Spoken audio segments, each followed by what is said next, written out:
दर्शकबिन नमस्कार। ग्लोबल टेलिभिजनमा फेरि पनि यहाँलाई हार्दिक स्वागत छ। यो समय सूक्ष्म दृष्टिको र सूक्ष्म दृष्टिमा हामी कुनै एउटा विषय चयन गर्छौं र त्यो विषयमा सूक्ष्म तरिकाले निहाल्ने प्रयत्न गर्ने गर्छौं र त्यही गर्दै आइरहेका छौं। आज हामी सूक्ष्म दृष्टिमा सूक्ष्म तरिकाले निहाल्ने प्रयत्न गर्दैछौं। नेपालमा अमेरिकाले एउटा सहयोग दिने भनेको छ एमसीसी अन्तर्गत।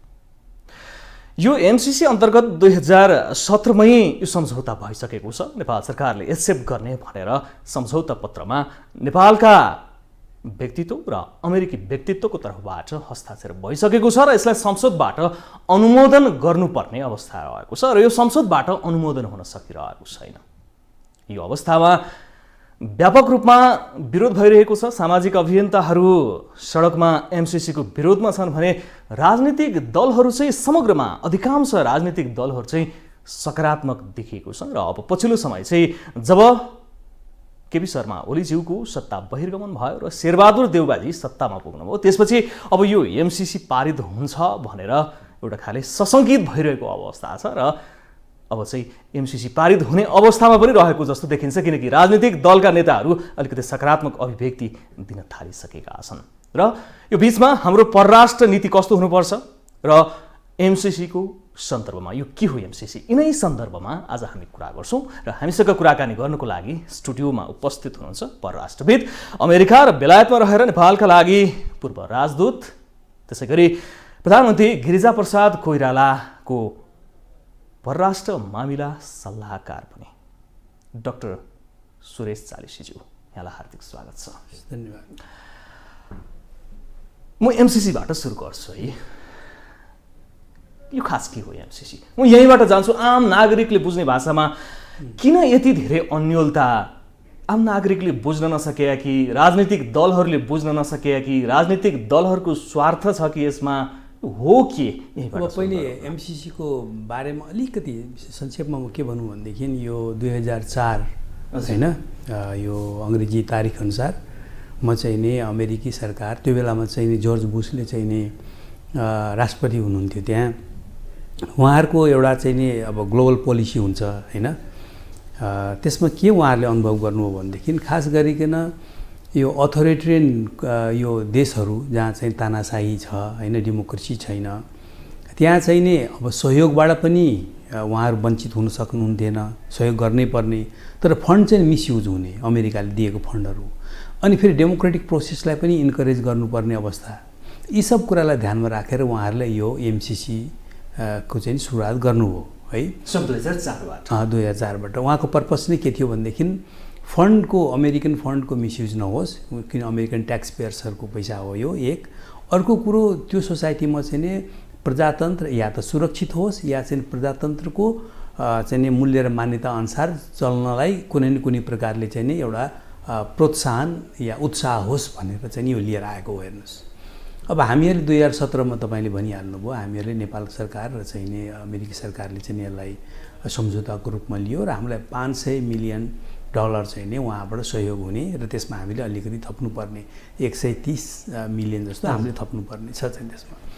त समग्रमा 600 समथिङको चाहिँ नि मिलियन डलरको चाहिँ नि कुरा हो, यो राम्रो हो।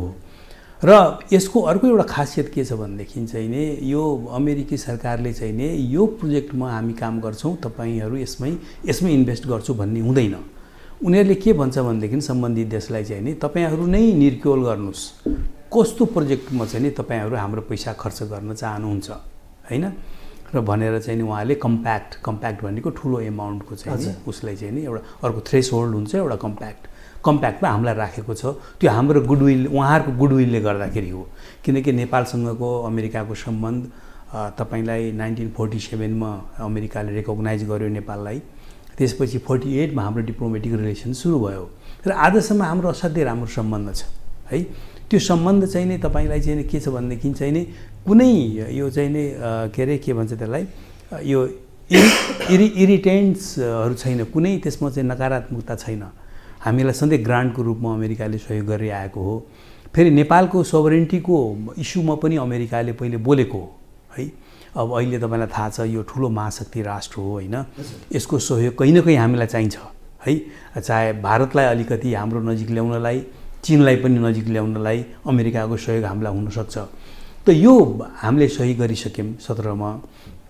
अब तपाईँले अर्को पाटो क्वेसन गर्नुभयो, आम नागरिकले नबुझेको हो कि किन यो के अरे यो हाम्रो यो सामाजिक सञ्जालमा यत्रो विरोध भइरहेको छ भन्नेमा दुईवटा कुरा छ। हेर्नुहोस्, यो सामाजिक सञ्जाल पनि या त राजनीतिक दलहरूसँग सम्बन्धित छ, जोडिएका मान्छेहरू छन्, या चाहिँ नि नेपालमा एउटा के छ भनेदेखि तपाईँलाई यो के छ भनेदेखि राजतन्त्र होइन, 250 झन्डै 240 वर्षको चाहिँ नि राजतन्त्रसँग यो समाज जोडिएको छ है, र त्यहाँसँग पनि सम्बन्धित मान्छेहरू छन् है। त उनीहरूको दृष्टिमा के हो भनेदेखि तपाईँले नेपालको फरेन पोलिसी हेर्नुभयो भन्दाखेरि के देखिन्छ भनेदेखि एउटा स्ट्रङ सेक्सन, एउटा ठुलो सङ्ख्या र एउटा के त्यो सेक्सन के छ भनेदेखि चाहिँ नि चीनलाई चिडाउनु हुँदैन भन्ने कुरोमा छ। कुनै पनि हालतमा चीनलाई हामीले चिडाउनु हुँदैन, त्यो हाम्रो सोभरेन्टीको लागि पनि राम्रो होइन, हाम्रो फ्रेन्डसिपको लागि पनि राम्रो होइन, नेपालको हित गर्दैन भन्ने एउटा त्यो मास छ है। अर्को चाहिँ नि के छ भनेदेखि तपाईँलाई चाहिँ नि यो एमसिसी यदि लागू भएको खण्डमा यो ट्राइलेटरल कोअपरेसन हुन्छ, अर्थात् अमेरिका, इन्डिया र चाहिँ नि नेपाल। हजुर, ट्राइलेटरल कोअपरेसन नरुचाउने मान्छेहरू पनि छन् यो संसार, यो नेपाली समाजमा। सायद यी कुराले गर्दाखेरि चाहिँ नि यो चाहिँ एमसिसीको हजुर विरोध भइरहेको छ। तपाईँले त्यसमा के भनिदिउँ भनेदेखि चाहिँ नि अब के छ भनेदेखि चाहिँ नि यो एमसिसी अब भएको खण्डमा ट्राइलेटरल कोअपरेसन हुने भयो एकातिर। हजुर, अघि मैले तपाईँलाई के भने भनेदेखि जस्तै राजतन्त्र यहाँ 240 वर्षभन्दा बढी भएको यो ठाउँ हो है। राजतन्त्रको चाहिँ पनि के थियो भनेदेखि सुरुदेखि नै चीनसँग हाम्रो असाध्यै नजिक सम्बन्ध हुनुपर्छ भन्ने थियो। हजुर, खास गरिकन वीरेन्द्र राजाको समयदेखि के भयो भनेदेखि चाहिँ नि असाध्यै नजिकता गयो हाम्रो के अरे उसको, र त्यसपछिका नेपाली डेमोक्रेसी आएपछि पनि त्यसपछिका सरकारहरूले पनि चीनसँग राम्रो सम्बन्ध राखे है। उनीहरूले पनि चीनलाई चाहिँ अहित हुने कुरा गर्नुहुन्न भन्ने उनीहरूको पनि सोच छ तपाईँलाई है। तपाईँलाई एउटा नेपालमा एउटा के छ भनेदेखि आम सहमति के छ भनेदेखि वन चाइना पोलिसीमा कुनै पनि राजनीतिक दल पहिलेका दरबार सबै एकमत। भनेपछि डाक्टर साहब यसमा जो विरोध गरिराखेका छ त्यो राजावादीहरू अलिकति बढी हाबी छन् भन्ने आशय हो। अब होइन, तपाईँलाई म त्यसको अलिकति परिदृश्य तपाईँलाई देखाउन चाहन्छु। जब तपाईँलाई यो सार्क समिट हुँदै थियो बङ्गलादेशमा है, त्यस बेला चाहिँ नि राजा ज्ञानेन्द्र सरकारबाट चाहिँ नि यो लिएको अवस्था थियो, देशको चाहिँ नि शासन सत्ता लिएको अवस्था थियो। त्यहाँ चाहिँ नि राजाले चाहिँ नि चीनलाई अब्जर्भर बनाउनै पर्छ भन्ने अडान लिएको अवस्था थियो, इन्डियाको इच्छाको विपरीत होइन। र चाहिँ नि यदि के अरे चीनलाई चाहिँ अब्जर्भर नबनाउने हो भनेदेखि इन्डियाले चाहिँ अफगानिस्तानलाई चाहिँ नि यो सार्कमा समावेश गर्न खोजिरहेको थियो। अफगानिस्तानको विरुद्धमा भिटो प्रयोग गर्छु भन्ने कुरो पनि राजाबाट भयो है। त्यसले गर्दाखेरि इन्डियाले के गर्यो भने के अरे बाध्य भएर चाहिँ नि चाइनालाई पनि अब्जर्भरमा लियो। तर साथसाथै इन्डियाले के अर्को चलाखी गर्यो भनेदेखि चाहिँ नि चाइनालाई कन्टेन गर्न है यो फोरममा, सार्कको फोरममा चाहिँ नि जस्तै अमेरिका होइन, तपाईँलाई EUहरूलाई पनि समावेश गर्यो उसले चाहिँ नि, जापानलाई जो चाइनासँग विपरीत मत राख्छ नि। त मैले भन्न खोजेको राजाको समयमा पनि प्रो चीन स्ट्यान्स हाम्रो थियो है। अब डेमोक्रेसी आइसकेपछि पनि के छ भनेदेखि चाहिँ नि वन चाइना पोलिसीमा हाम्रो कन्सेन्सस छ है। त एउटा जमात मैले अघि नै भने चाहिँ नि चीन यो एमसिसी हामीले एक्सेप्ट गर्दाखेरि चीनलाई अहित गर्छ कि भन्ने कुरो एउटा मानसिकता छ हाम्रो, र त्यसमा केही आधारभूत एउटा के अरे चाहिँ नि सत्यता पनि छ। किन भयो भनेदेखि एमसिसी चाहिँ नै पार्ट अफ हाम्रो इन्डो पेसिफिक स्ट्रेटेजी हो भनेर चाहिँ अमेरिकनहरूले नै भनिदिए, जिम्मेवार मान्छेहरूले। जबकि जब एमसिसीको चाहिँ सुरुवात हुँदाखेरि इन्डो पेसिफिकको कुरै थिएन, त्यहाँ अवधारणै आएको थिएन है। तर पछि आएर यो हाम्रो चाहिँ नि त्यसको पाटो हो भन्दाखेरि चाहिँ नि त्यो शङ्काको दृष्टिले हेरिराख्ने हाम्रो जुन जमात छ नेपालमा त्यसलाई बल पुर्यायो। ल हेर, हामीले भनेको कुरा सही हो, यो चाहिँ चीनलाई चाहिँ नै एमसिसीको माध्यमबाट चाहिँ नि चीनलाई आहत पुर्याउँदैछ जो नेपालको हितमा छैन। भनेपछि विशुद्ध चीनको समर्थन गर्नेहरूले अहिले एमसिसीको विरोध गरिरहेछन् भन्दा स्पष्ट हुन्छ। तपाईँले भनेको कुरा हो, त्यो भन्दै पनि म के भन्छु भने नेपालमा आम चाहे कुनै पनि पोलिटिकल पार्टी होस् या कुनै पनि फोर्स होस्, उनीहरूको एउटा एकरूपता छ, एउटै विचार छ, वन चाइना पोलिसी। तपाईँलाई चाहिने यो चाहे हङकङ होस्, चाहे तिब्बत होस् है, चाहे ताइवान होस्, त्यो इन्टिग्रल पार्ट अफ चाइना भन्ने कुरो कन्सेन्सस छ। त्यसकारण चाहिँ नि त्यसमा चाहिँ हामी क्लियर हुनुपर्छ। भनेपछि हङकङ स्वतन्त्रताको लागि लडिरहेछ, तिब्बत पनि त्यही अनुसारको छ। भारतले टुक्राउन खोजिरहेको अवस्था पनि देखिन्छ। यो तिब्बतलाई अलिकति समर्थन गरिरहेको छ, उनीहरू बिचमा द्वन्द्व पनि बढिरहेछ।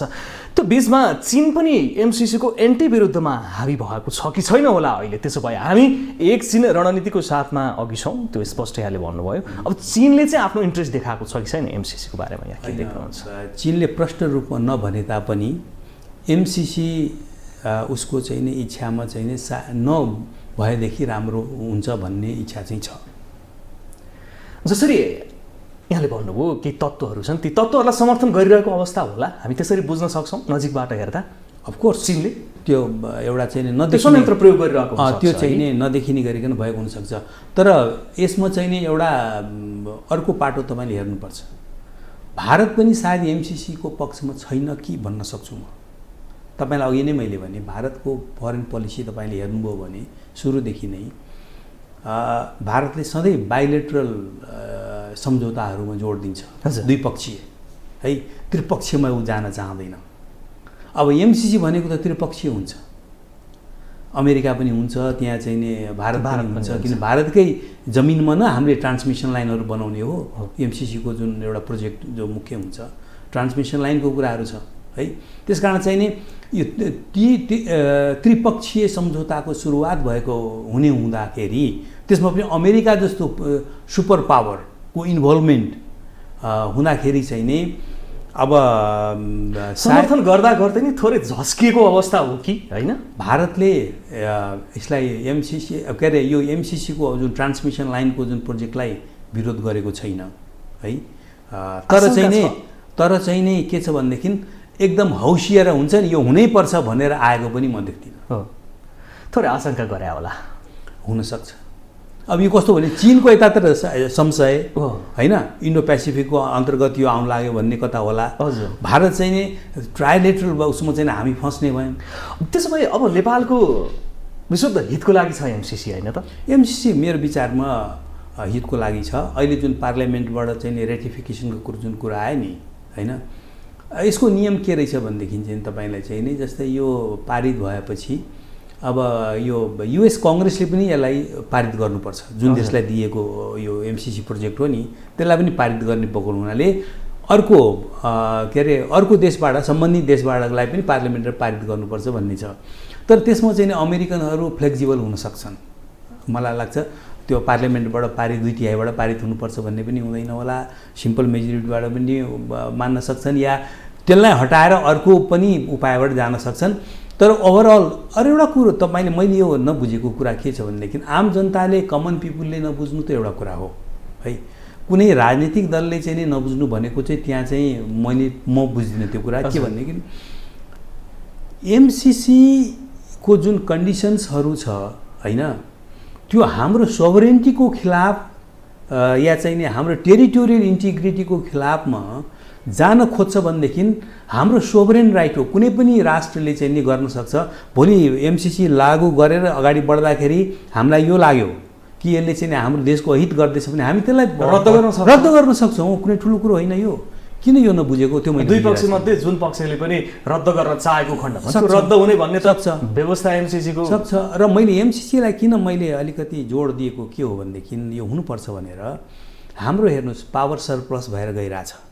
हाइड्रोबाट जुन जेनेरेट भएको पावरहरू सरप्लसको अवस्थामा छ अहिले। अहिले हामीहरूलाई घरमा पनि कन्जम्सन गर भनेर भइरहेछ। अहिले डोमेस्टिकली पनि धेरै गर भनेर भन्ने आइरहेछ। अब यो सरप्लस पावर हामी कहाँ गर्ने बेच्ने भन्दाखेरि चाहिँ नि तपाईँलाई चाहिँ इन्डियामै नै हो है। र अर्को कुरो तपाईँलाई अर्को क्षेत्र पनि तपाईँलाई म भन्छु। तपाईँलाई के छ भनेदेखि चाहिँ नि इन्डिया र बङ्गलादेशको एउटा चाहिँ नि सम्झौता छ है। तपाईँलाई 2011 मा गरेको छ उनीहरूले है, फ्रेमवर्क एग्रिमेन्ट भन्ने उनीहरूको छ। र त्योभन्दा अगाडि शेख हसिनाको चाहिँ नि जुन प्राइम मिनिस्टर हुनुहुन्थ्यो, अहिलेको खालिदा हो, त्योभन्दा अगाडिको कुरा गर्दैछौँ 2006 को कुरा। भारतसँग कुरा हुँदाखेरि बङ्गलादेशले प्रष्ट राखेको छ त्यहाँ कन्डिसन, 3टा कन्डिसन राखेको थियो।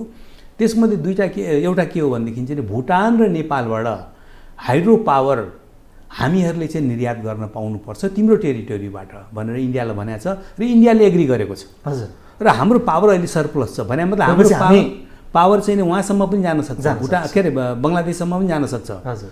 अहिले तपाईँलाई के भनेको छ भने 700 मेगावाट चाहिँ नि हामीलाई चाहिँ नि उनीहरूले आशा गरेको छ नेपालबाट लिउँ भनेर यो हाइड्रो पावर। र 2018 मा हाम्रो एग्रिमेन्ट भएको छ नेपाल र चाहिँ बङ्गलादेशको। तपाईँलाई चाहिँ के छ भनेको छ भनेदेखि 2040 सम्म इन्डिया के अरे बङ्गलादेशलाई झन्डै झन्डै 9000 मेगावाट चाहिँ नि यो पावर चाहिन्छ नेपालबाट आशा गरेको छ। भनेपछि अब त्यसको लागि पनि ट्रान्समिसन लाइन त चाहियो नि यार, त्यो नभइकन कसरी हुन्छ? अब डाक्टर साहब यो संसदबाटै अनुमोदन गर्न पर्ने चाहिँ किन? कुनै एउटा प्रोजेक्ट अन्तर्गतको सहयोग गरेको भए पनि तपाईँलाई अघि नै मैले भने नि यो अनुमोदन के अरे अमेरिकाको कङ्ग्रेसले पनि गर्नुपर्छ। गर्दाखेरि कङ्ग्रेसले अमेरिका गर्छ भने सम्बन्धित देशकोले उसले पनि गरोस् भन्ने हो। तर मैले यसमा अघि पनि भने अमेरिकनहरू फ्लेक्सिबल हुन सक्छन् यसमा। उनीहरू नेपालको असाध्यै राम्रो फ्रेन्ड हो, नेपालको लिमिटेसन्सहरू बुझ्छन् है। तपाईँलाई म भनौँ चाहिँ नि है, अब उनीहरूले चाहिँ नि अहिले तिब्बतको बारेमा चाहिँ नि तिब्बत सपोर्ट एक्ट नै पारित गरेको छ कङ्ग्रेसले, उहाँ अमेरिकाले हाइली अब्जेक्सनेबल छ चाहिँ नि यो चिनको लागि थियो है। र हामी त्यसलाई हामी त्यसको पछाडि जान सक्दैनौँ, हामी त्यसलाई एक्सेप्ट गर्न सक्दैनौँ त्यो एक्टलाई पनि, नेपालले पनि।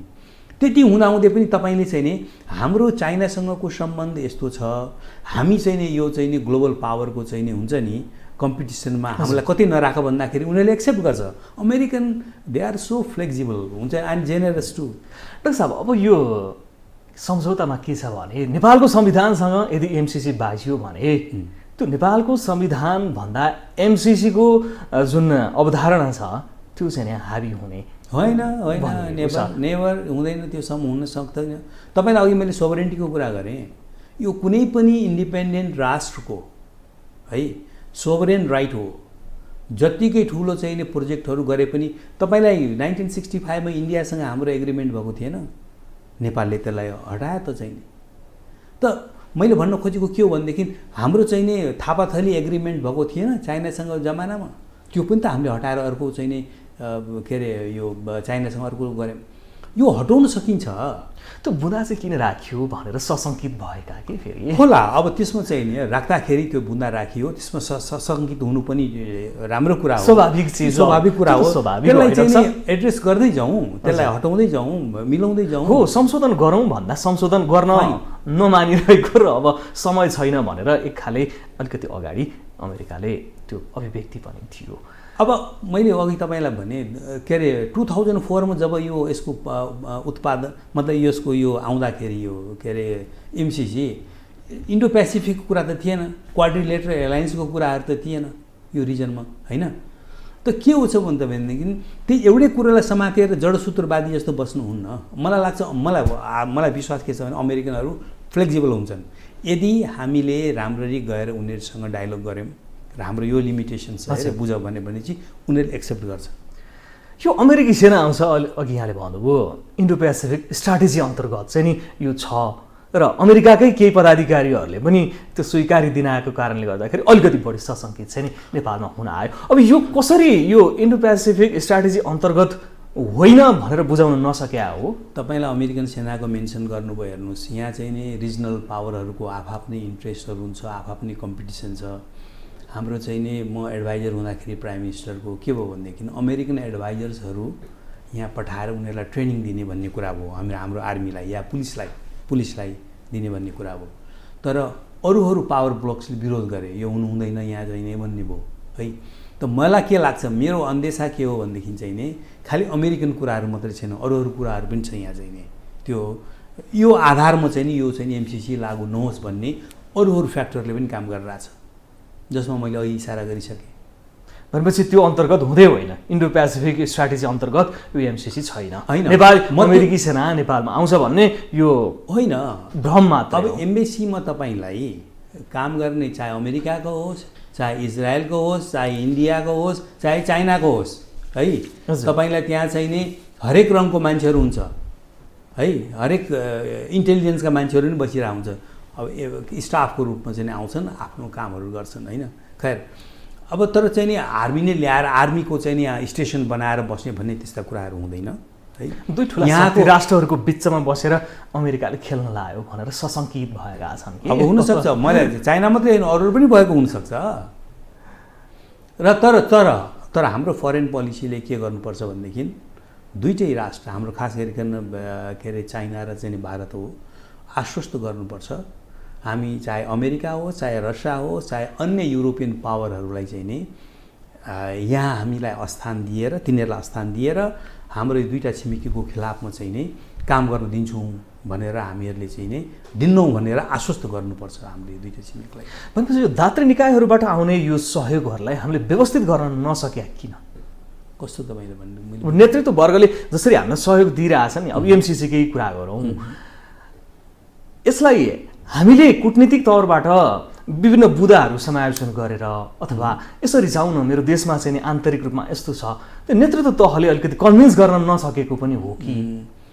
अब त्यो त त्यसो त म भन्दिनँ है, तर मलाई लाग्छ अब समयअनुसारले उहाँहरूले गर्न सक्नुहुन्छ र संक्षेपमा भन्नुपर्दाखेरि यो नेपालकै इन्ट्रेस्टमा हुनसक्छ।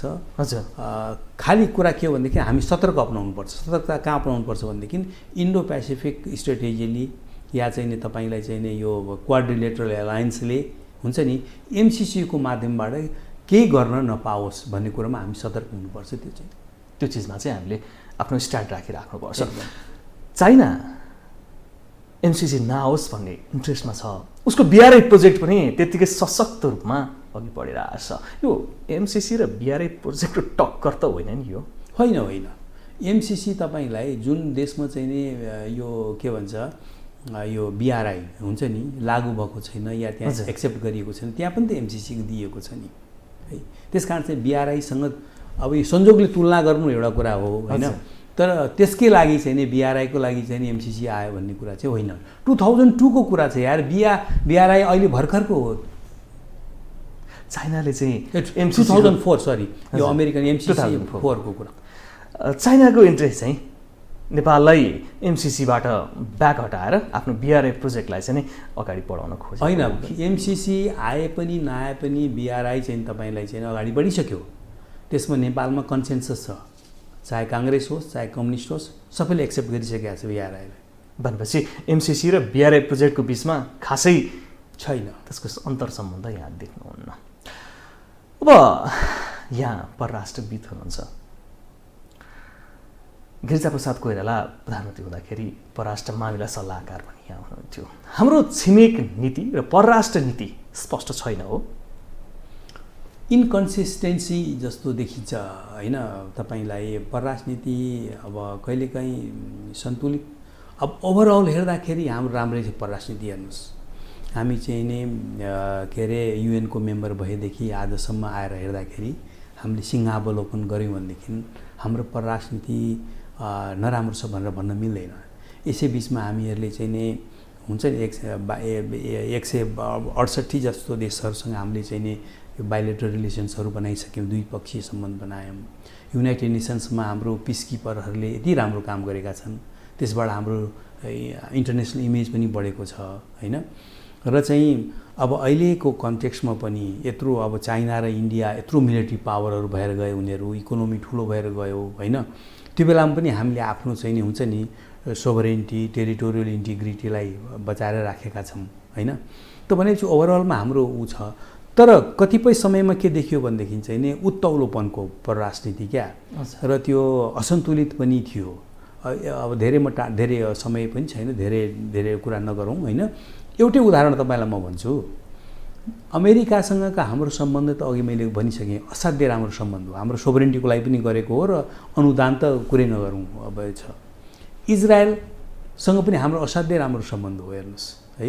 यो क्षेत्रका चाहिँ नि कतिपय राष्ट्रले नरुचाउँदै पनि हामीले सम्बन्ध बिपी कोइरालाको समयमा इजरायलसँग सम्बन्ध राखेको हामीहरूले हेर्नुहोस्, र इजरायलले आफ्नो क्षमता अनुसारको सहयोग हामीलाई गरिआएको छ। अहिले पनि हाम्रो चाहिँ नि धेरै युवा युवतीहरू चाहिँ नि उहाँ इजरायल गएर चाहिँ नि जब गरिरहेका छन् होइन। खैर यति राम्रो सम्बन्ध हुँदाहुँदै के भयो भनेदेखि यो अन्तर्राष्ट्रिय परिदृश्यमा सम्बन्धको परिदृश्यमा अमेरिकाको राष्ट्रपति डोनाल्ड ट्रम्प हुनुहुन्थ्यो होइन। उहाँले के भनिदिनु भयो भनेदेखि चाहिँ नि यो डिक्लेयर गरिदिनु भयो यो जेरुसलमलाई चाहिँ नि यो क्यापिटल मान्ने भनेर र आफ्नो एम्बेसी पनि सार्नु भयो।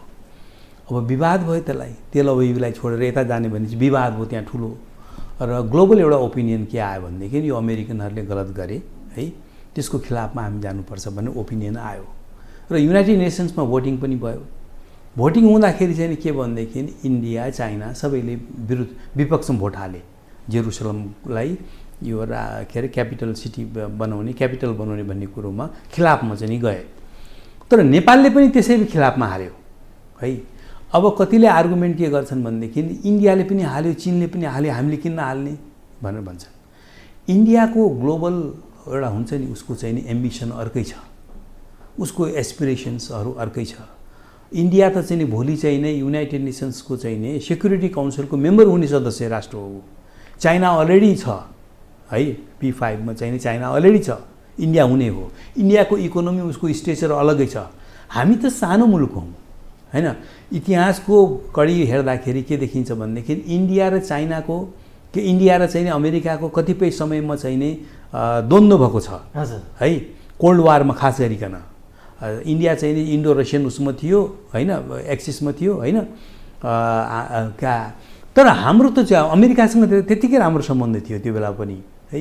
हाम्रो सानो राष्ट्रले चाहिँ नि यो अन्तर्राष्ट्रिय परिदृश्यमा चाहिँ नि एउटाको पक्ष लिने अर्कोको पक्ष लिने अनि द्वन्द्वमा आफूलाई सामेल गराउने होइन हामीहरू देश जस्तो। त मैले भन्न खोजेको कुरा के हो भनेदेखि हामीले के अरे इजरायललाई पनि चिढाउने गरिकन अमेरिकालाई पनि चिढाउने गरिकन चाहिँ भोटिङ गऱ्यौँ हामीले भोट हालिदियौँ युनाइटेड नेसन्समा। जबकि अमेरिकाले थ्रेट गरेको थियो डोनाल्ड ट्रम्पले कि चाहिँ नि हामीलाई हाम्रो विपक्षमा भोट हाल्नेहरूको चाहिँ एडहरू हामी कट गरिदिन्छौँ भनेर भनेको थियो। हाम्रो सानो देशलाई त कट गरेको धेरै असर गर्थ्यो नि त्यो भएन है। सरकार पनि चेन्ज भयो अहिले आएर अमेरिकामा भएन। तर त्यसको अर्को उपाय थियो है अमेरिकाको भनाइलाई पनि नमान्ने तर अमेरिकालाई चाहिँ नि अनुहारमा झापड पनि नहान्ने र चाहिँ नि यो के अरे इजरायललाई पनि मन नदुखाउने। त्यो अस्ट्रेलियाले गर्यो भुटानले गर्यो एब्सटेन्ट गर्यो उनीहरूले भोटिङमा भागै लिएनन् उनीहरूले। त्यो पनि त बाटो थियो हामीसँग कूटनीतिक पहलको अभाव त्यो ज्ञानको असन्तुलन त्यो मैले असन्तुलित देखियो चाहिँ नि। खैर त्यो एउटा उदाहरण तपाईँलाई मैले भन्न खोजेको। हजुर भनेपछि अब हामी ठुला अर्थतन्त्र भएको ठुला मुलुकको बिचमा छौँ। सेकेन्ड लार्जेस्ट इकोनोमी चाइना झन्डै 6th पोजिसनमा भारत छ।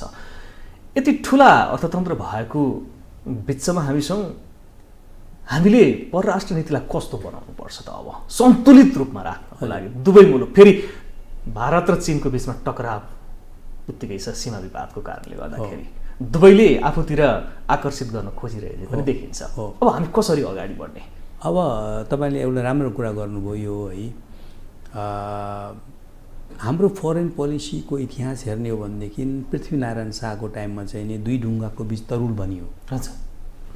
पछि आएर जब कोल्ड वार भयो नि है पहिलेको बीपी कोइरालाले के भन्नुभयो भनेदेखि अब दुईटा हात्ती बिच ढुङ्गा भन्नु भएन उहाँले दुईटा हात्ती बिच सुतेको मान्छे भन्नुभयो।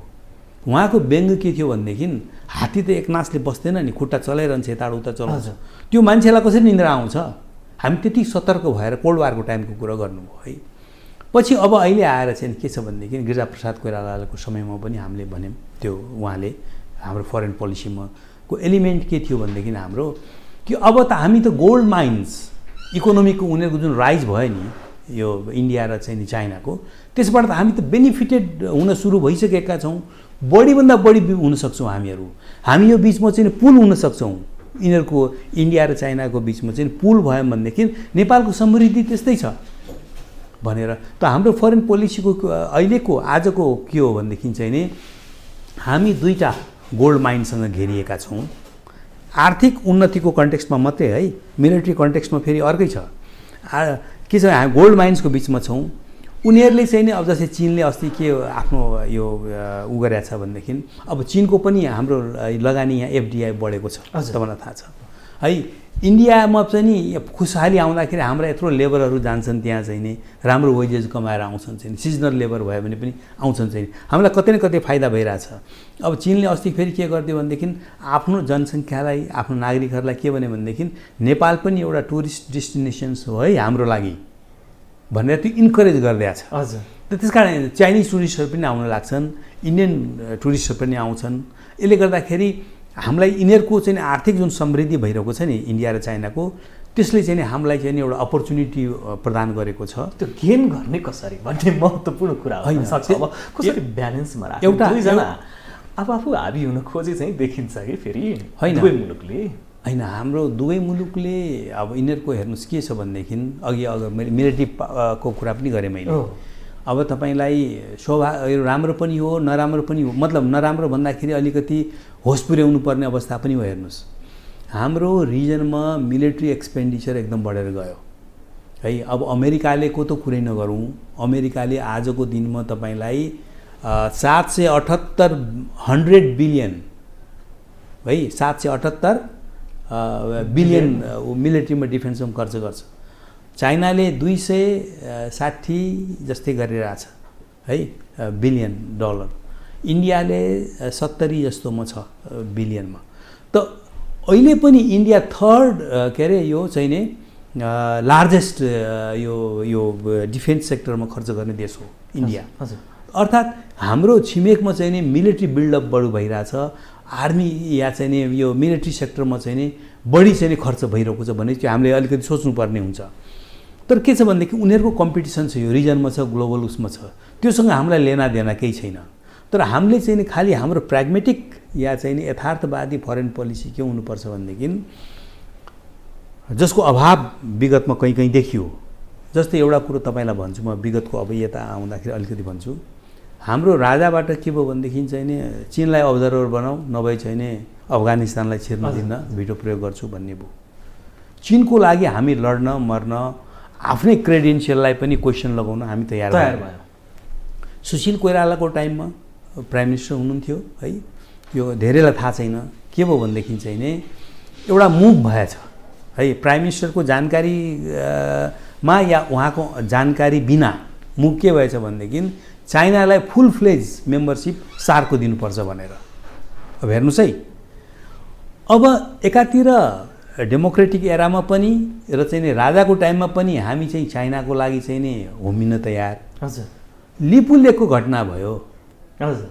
चीनले त यो भनेन नि इन्डियालाई, होइन नेपाललाई पनि सामेल गराउनुपर्छ भनेर भनेन, उनीहरू आफै सम्झौता गरे। एक्ज्याक्टली। त हामी जस्तो सानो देशले उत्तौलो बन्न केही जरुरी छैन एक।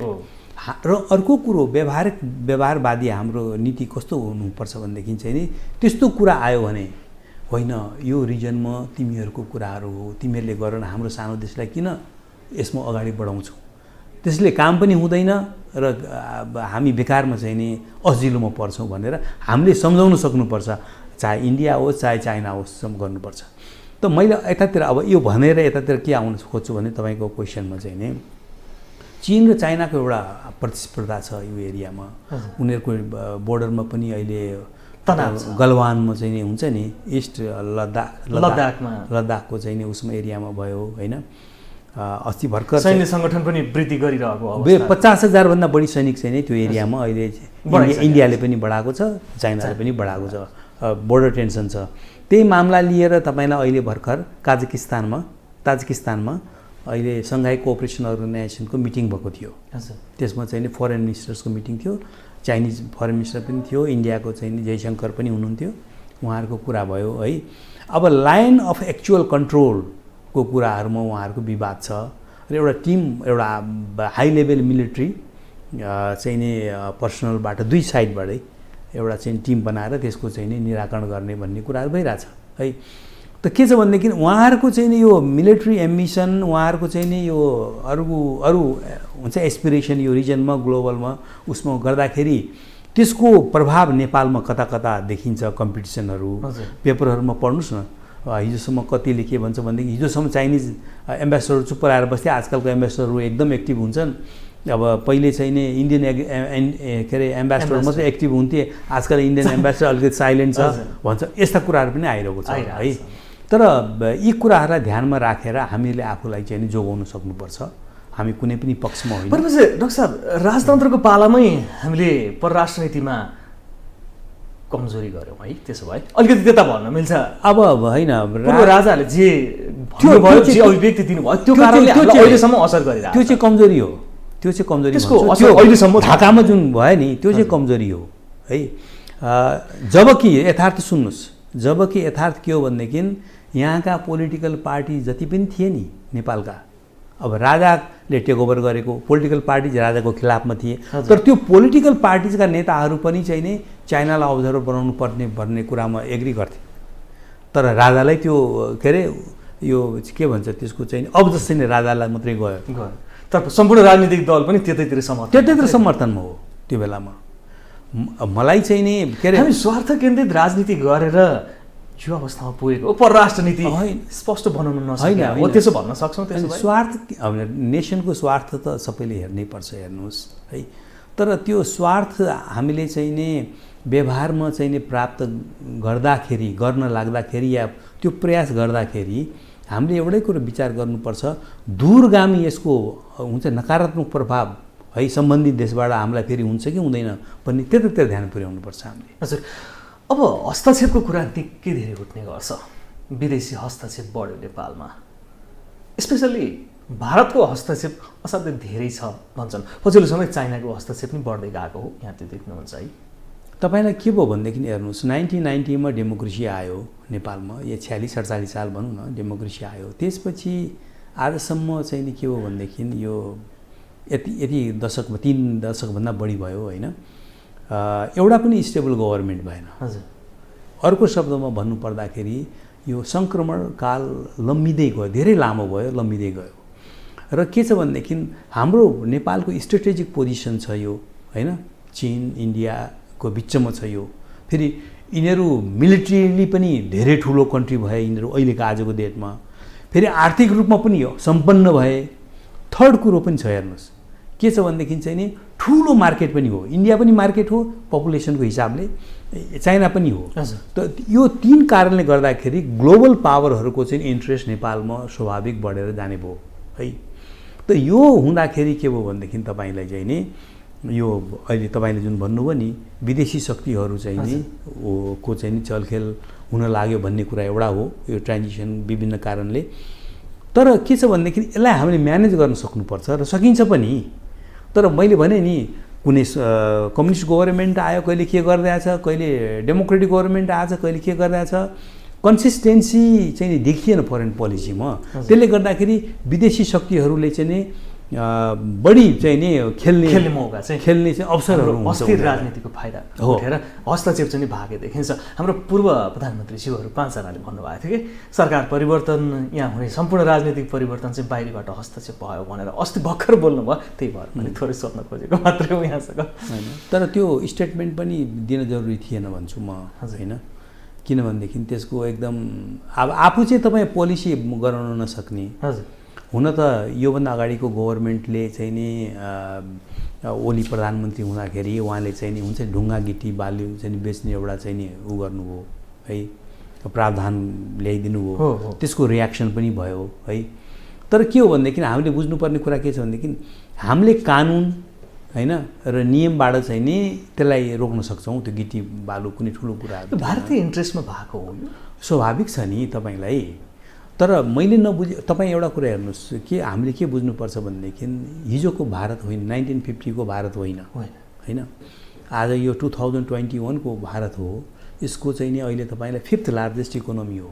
First America, second China, third तपाईँलाई जर्मनी, जापान है, त्यसपछि जर्मनी, त्यसपछि इन्डिया। त्यस्तो लार्ज इकोनोमीको के छ भनेदेखि बिहार युपी जोसँग हाम्रो बङ्गालसँग हाम्रो बोर्डर जुन छ नि त्यहाँका चाहिँ नि इकोनोमीले गर्दाखेरि त्यहाँका सबै झुपडीहरू हुन्छ नि सबै यो ब्रिक या चाहिँ इँटा भएको घरमा पक्का घरमा परिणत हुनेवाला छ। त्यो परिणत सुरु भइसकेको छ। हजुर, परिणत त्यो हुँदाखेरि गिटी बालु कहाँबाट आउँछ त्यो इन्ट्रेस्टको लागि? त्यो त त्यो इन्ट्रेस्ट त्यो स्वाभाविक भयो र हाम्रो बोर्डर ओपन पनि छ होइन। तपाईँले सुन्नुभयो होला कतिपय टाइममा चाहिँ नि तराईमा चाहिँ नि के अरे यो हाम्रो तराईवासी र चाहिँ नि उता बोर्डरका चाहिँ नि बिहारी या युपीसँग झगडा भएको बालु चाहिँ नि लिएर गयो, हामीले रोक्न खोज्यौँ भन्ने यस्तो कुरा आइरहेछ नि। त अब जबकि इन्डियाले आफ्नो चाहिँ नि यो कन्जर्भ गरेको छ है, गिट्टी बालुहरू भर्सक उत्खनन नहोस् भनेर भर्सक रोक्या छ। तपाईँ उहाँ जानुभयो भने यो बाबाधाम भन्छ है, बाबाधाम जानुभयो भनेदेखि त्यो बाटोमा तपाईँले त्यो के अरे विराटनगर पनि जान सक्नुहुन्छ। ठुल्ठुलो यत्रो यत्रो सानो सानो घर जस्तोको ढुङ्गाहरू छ, कहीँ छोएको छैन। अब हाम्रो चुरेहरू चाहिँ नि दहन गइरहेछ। त्यसमा इन्डियाले गर्ने स्वाभाविक हो। उहाँले त्यसलाई रोक्नको लागि इन्डियालाई गाली गरेर हुन्छ तपाईँले?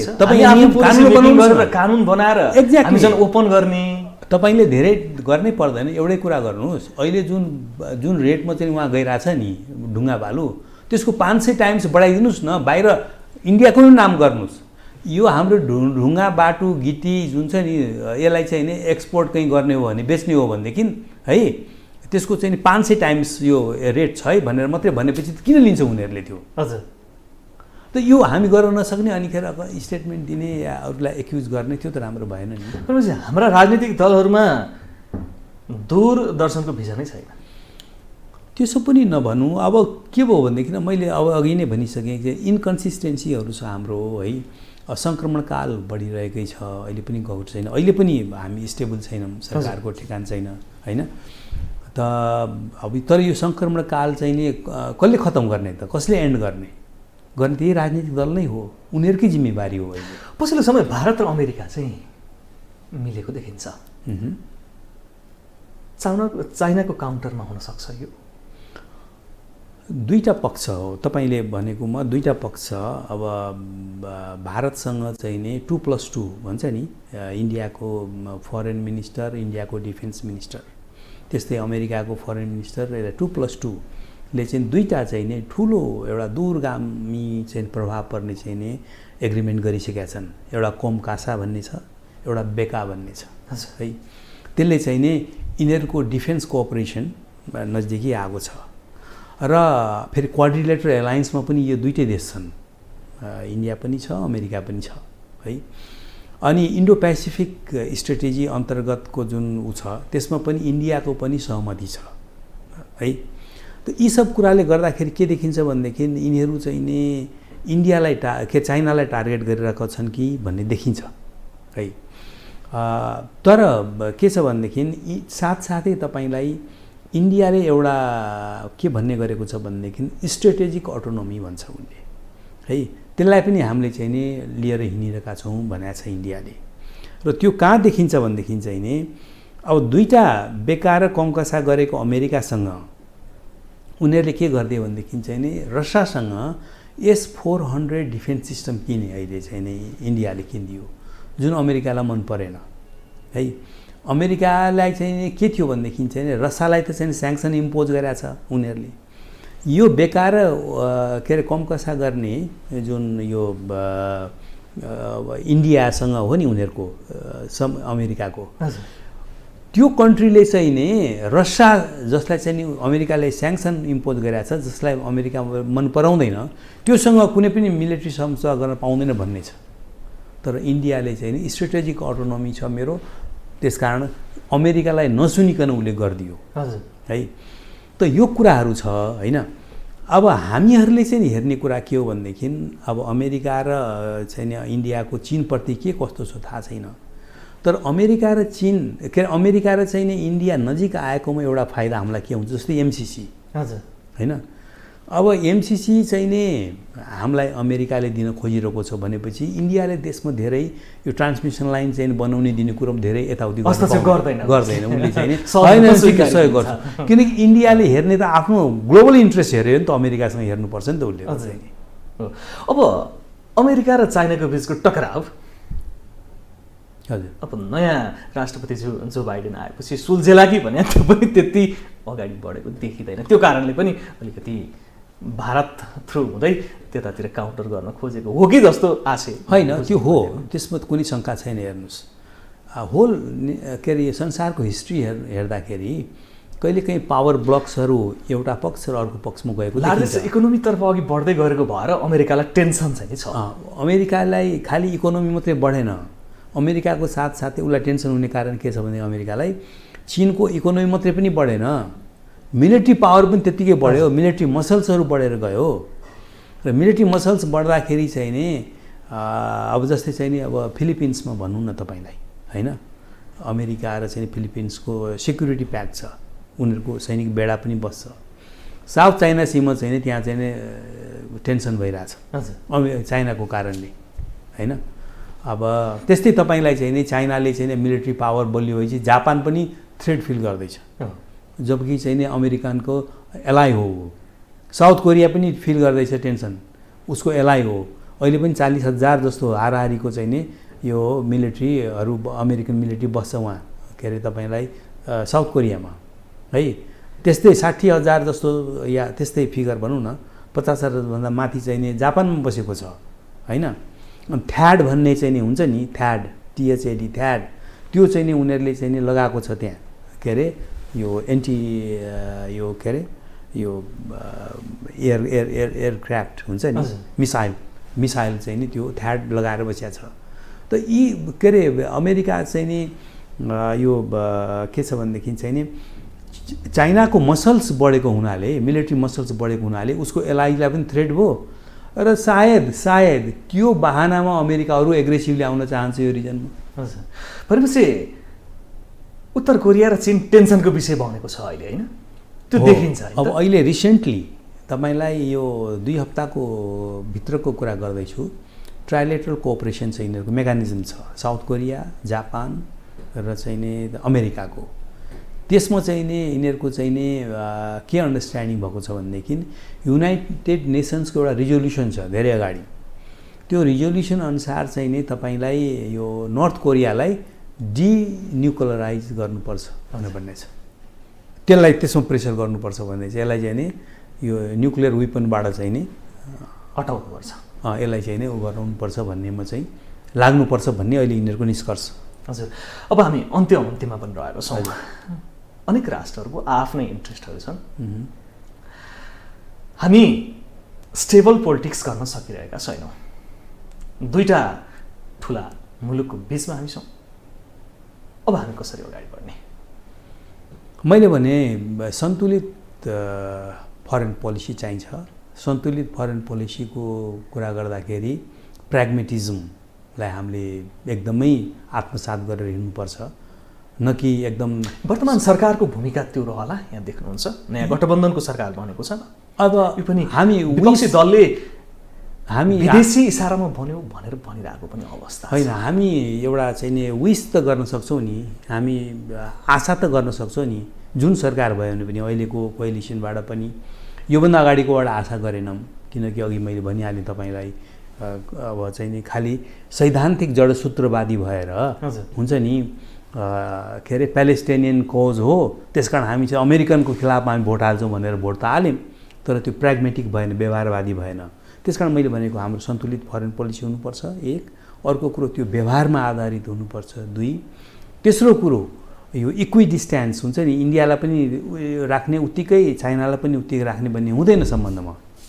र हामीले थर्ड कुरो हेर्नुहोस्, तपाईँ लेखेर राख्नुहोस्, अमेरिकालाई कहिले पनि छोड्नुहुन्न हामीले हाम्रो साथमा, किनकि अमेरिका नै यस्तो ग्लोबल पावर हो जोसँग चाइनाको पनि ग्लोबल इन्ट्रेस्ट छ है, इन्डियाको पनि ग्लोबल इन्ट्रेस्ट छ।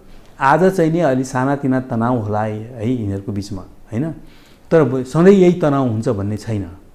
भोलि हाम्रो इकोनोमिक प्रोस्पेरिटीको लागि पनि, टेरिटोरियल सोभरेन्टीको लागि पनि अमेरिका जस्तो पावरफुल नेसन हामीहरूको साथमा हुनुपर्छ। हामी सँगै अघि बढ्न क्षमता देखाउनुपर्छ, एकदम सबैलाई सन्तुलित रूपमा अगाडि बढाएर। डाक्टर साहब, आज समय दिनुभयो, हामीले परराष्ट्र नीति, वर्तमान अवस्था र MCC के हो भनेर जान्ने प्रयत्न गऱ्यौँ। यहाँको अमूल्य समयको लागि धेरै धेरै धन्यवाद। हस्, धन्यवाद यहाँलाई। हस्, थ्याङ्क यू सो मच। दर्शकबिन, आज हामीले कुरा गऱ्यौँ MCC, जुन अमेरिकी सहयोग आएको छ। 2004मा MCC को अवधारणा आयो र 2017मा नेपालमा यो अब चाहिँ नि एक्टिभली जान्छ भनेर दुवै सरकारबीच सम्झौता पनि भयो। यो सम्झौता अब संसदबाट अनुमोदन गरेर कार्यान्वयनमा जानुपर्ने अवस्थामा एकाले विरोधहरू भइराखेका छ। राजनीतिक रूपमा त्यति धेरै विरोध नदेखिए पनि जुन आम नागरिक र केही विज्ञहरूले पनि यसको चाहिँ नि विरोध गरिरहेको अवस्था छ कि यो चाहिँ इन्डो पेसिफिक स्ट्राटेजी अन्तर्गतको हो र नेपालमा अमेरिकाले सैनिक राख्ने भयो र यहाँ वितण्डा हुने भयो अब भनेर एकाले उग्र भइरहेको पनि अवस्था छ। यिनै सन्दर्भमा आज हामीले कुरा गऱ्यौँ र डाक्टर सुरेश चालिसे भन्नुहुन्छ कि होइन, यसमा चाहिँ नि अलिकति चाइनाको इन्ट्रेस्ट छ र अलिकति यो जुन राजतन्त्र थियो त्योको चाहिँ नि अलिकति हावी भएको हुनसक्छ, नभए एमसिसी खासै विरोध गर्नुपर्ने प्रोजेक्ट होइन र यो इन्डो पेसिफिक भन्दा भिन्न तरिकाले आएको प्रोजेक्ट हो, त्यो कुनै पनि हालतमा यसमा मिसिन सक्दैन भनेर उहाँले आफ्नो धारणा राख्नुभयो। अन्य कुनै विषयका साथमा आउनेछौँ। ग्लोबल टेलिभिजन हेर्दै गर्नुहोला। नमस्कार।